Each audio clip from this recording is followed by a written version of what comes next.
Hello. In this little investigation, we're going to investigate linear functions.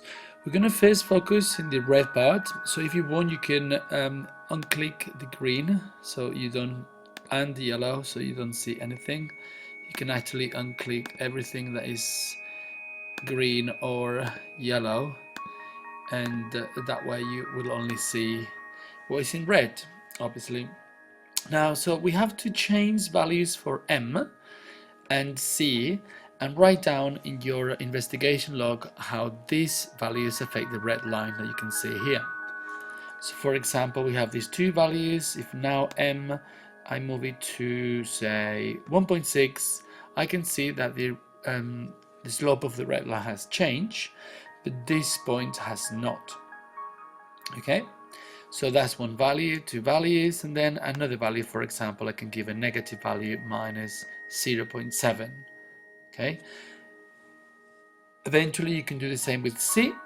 So if you change and you give three values of C, you will see how the slope does not change, but the y-axis intersect does change. Okay, and in fact we can see that very easily that the slope is actually the value of M and the y-axis intersect value is exactly the value of C, which makes a lot of sense.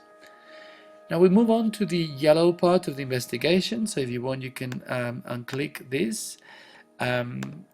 So now we have another straight line, and this time is the same as the red straight line, but is being translated by this vector. Vector has coordinates a, small a, and small b.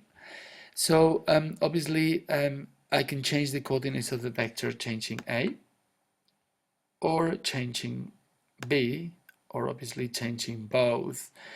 This is the equivalent to the transformation, the type that the function has values of x minus a instead of x and then plus b.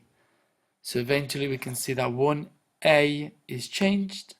Then for negative values we just shift everything to the left. For positive values we shift everything to the right. For b, when b has positive values, everything moves up. When b has negative values, everything moves down. Okay, and then again you can change a few values and write down this how this affects the yellow line. Now finally we can use the green part of the investigation.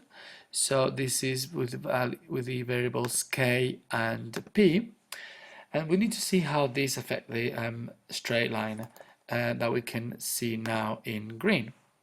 So obviously if k is 0, as we can see here, k is multiplying the value of x. So what we will be doing, our x always is going to be 0. But when k is not 0, then we have different values.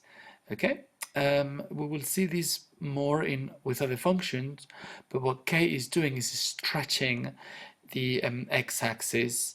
What p is doing here is stretching the y-axis. Obviously this is now translated into changing the slope, but what we're doing really, we're not changing the slope as when we were changing with the red M, but we are actually expanding or contracting the x-axis or the y-axis. And that's all for now. Thank you.